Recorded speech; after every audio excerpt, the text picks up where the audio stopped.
আর কখনো মানুষ হবে না? তুমি এই এক শার্ট পরে আর কতদিন আসবে আমার সাথে দেখা করতে? কি কারণে? আমার আর শার্ট নেই। ও আচ্ছা, তুমি কি চাকরি কিছু জোগাড় করবে না? তোমার জন্য আর কতদিন অপেক্ষা করবো বলো? কতদিন? আর বেশি দিন না। আমি যদি অন্য কারো বউ হয়ে যাই, তুমি সেটা সহ্য করতে পারবে?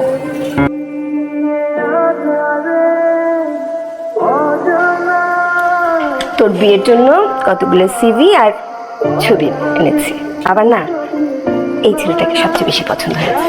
ছেলেটা একটা মাল্টি ন্যাশনাল কোম্পানিতে চাকরি করে আর দেখতে শুনতে ভালো। দেখ, তোমাকে কতবার বলছি আমি এখন বিয়ে করবো না, আর আমার তো অলরেডি পছন্দের একটা ছেলে আছে। সেটা তো বলেছিস, কিন্তু ছেলেটা তো কিছু করে না, চাকরি বেকার একটা ছেলে। তোকে বিয়ে করে খাওয়াবে কি? হ্যাঁ, চাকরি নাই, চাকরি হয়ে যাবে। বা সারাক্ষণ আমাকে বলতে থাকে একই কথা, সিভি দেখাও, ছবি দেখাও। আর মেয়ে এদিকে আছে, তুই এক বেকার ছেলে। কি যত সব ঝামেলা আমার। তোমাকে যেটা করতে বলছিলাম সেটা করছো, আমাকে সিভিটা দাও। ও গতকাল আমি একটু ব্যস্ত ছিলাম, সময় পাই। জি মহাশয়, জনাব সাহেব, আপনি এত কাজ করেন, আপনার এত ব্যস্ততা, তো আপনি আমাকে বিয়ের পরে কি খাওয়াবেন আমি একটু শুনতে চাই। আমি কেন তোমাকে খাওয়াবো? বিয়ে করলে খাওয়াতে হবে না? ডায়েট করবা, তুমি শশা খেয়ে সারাদিন পার করে দিবা। আচ্ছা আচ্ছা, এই কথাটা আপনি আমার মাকে যেয়ে বলতে পারবেন? অবশ্যই পারবো, আলবাত পারবো। ও আচ্ছা, তাহলে কবে যাচ্ছেন? আমি কবে অ্যাপয়েন্টমেন্ট নিচ্ছি আমার মার সাথে? ফোন দিছো কেন? আমি তোমাকে মানা করছি না ফোন দিব না। আচ্ছা না, শোনো শোনো, তোমার সাথে আমার খুব ইম্পর্টেন্ট কথা আছে। কালকে একটু দেখা করো, একটা গুড নিউজ আছে। কি গুড নিউজ? সেটা আমি দেখা হলেই বলবো। আজকে সূর্য কোন দিকে উঠেছে?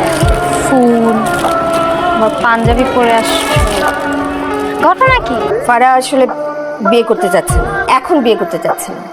জিহান ছেলেটা অনেক ভালো, এরকম ছেলে আজকাল পাওয়া যায় না। ওর নিজের একটা পছন্দ আছে, পোস্ট গ্রাজুয়েশন শেষ করে এখন চাকরির চেষ্টা করছে। এই বয়সে টুকটাক আবেগ থাকে, কিন্তু প্রশ্রয় দেওয়া ঠিক না। আবেগ দিয়ে জীবন চলে না। ডাকো। ফারা, আবার ডাকছে তোকে। তোমার মা বললো তুমি নাকি এখন বিয়ে করতে রাজি না। আমি আগে মাস্টার্সটা শেষ করি, তারপর বিয়ে করার কথা চিন্তা করছি। শোনো মা, এটার একটা বিয়ের বয়স আছে। মাস্টার্স তুমি বিয়ের পরেও কমপ্লিট করতে পারবে, এছাড়া অন্য কোনো ইস্যু আছে? না বলো। মেয়েকে বোঝাও জীবনটা ছেলে খেলা না। ওয়ালাইকুম সালাম। আমি গত 2 সপ্তাহ আগে আপনাদের ওই এইচআর ডিপার্টমেন্টের জন্য ইন্টারভিউ দিয়েছিলাম চাকরির জন্য। সরি স্যার, আপনাকে ইনফর্ম করা হয়নি। আমাদের লোক নিয়োগ দেওয়া হয়ে গেছে।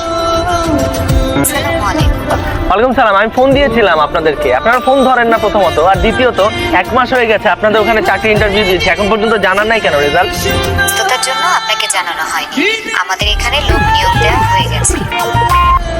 ঠিক আছে।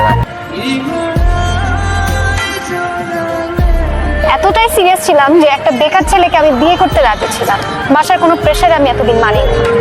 তোমাকে আমি সিভি দিতে বলছি যে আমি নিজে ড্রপ করে দিয়ে আসবো, সেটাও তুমি করো নাই। নাই, চাকরি খুঁজে দিতে চাইছি, বাসায় তুমি বলতে পারবা না, আমি বলতে পারবো না, আমি সব ব্যবস্থা করতে চাইছি, কারণ আমি তোমাকে সিরিয়াসলি ভালোবাসি দেখে। লাইফে কোনো রেসপন্সিবিলিটি কি তুমি কখনো নিতে পারবা? মনে হয় চাকরির থেকে বড় জিনিসটা হচ্ছে তোমার সেই ইচ্ছাটাই নেই। তুমি লাইফটা শুধু এনজয় করতে চাও, মজা করতে চাও, তোমার কাছে সবকিছু শুধু ফান মনে হয়। তো ফান নিয়েই থাকো, আমার রেসপন্সিবিলিটি তোমার নিতে হবে না। আমি তোমাকে এগুলো সবকিছু থেকে মুক্ত করে দিচ্ছি। আমার জন্য কেয়ার করতে হবে না, কিছুই করতে হবে না। তো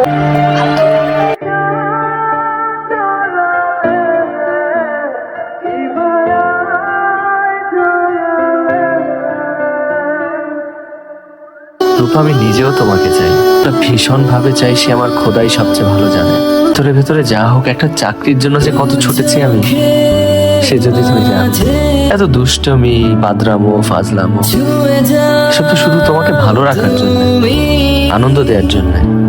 আমার যন্ত্রণার এক ছিটে ফোঁটাও যেন তোমাকে স্পর্শ না করে, সেই জন্য। তোটা তুমি কখনোই জানো না, কোনোদিন বুঝতেও পারবে না।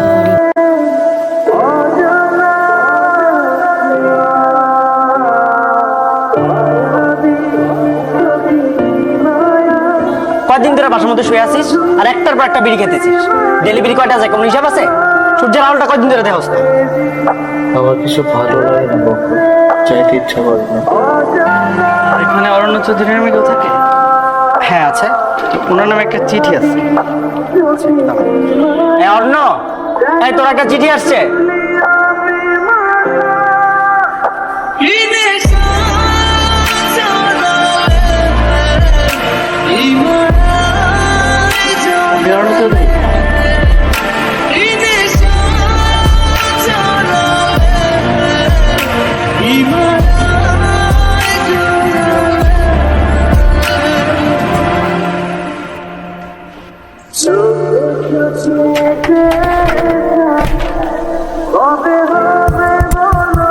বকর বকর অ্যাপয়েন্টমেন্ট লেটার আমার নামে।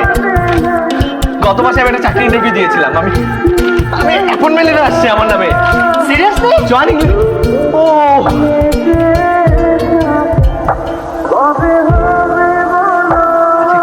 কি বার? আজকে রবিবার।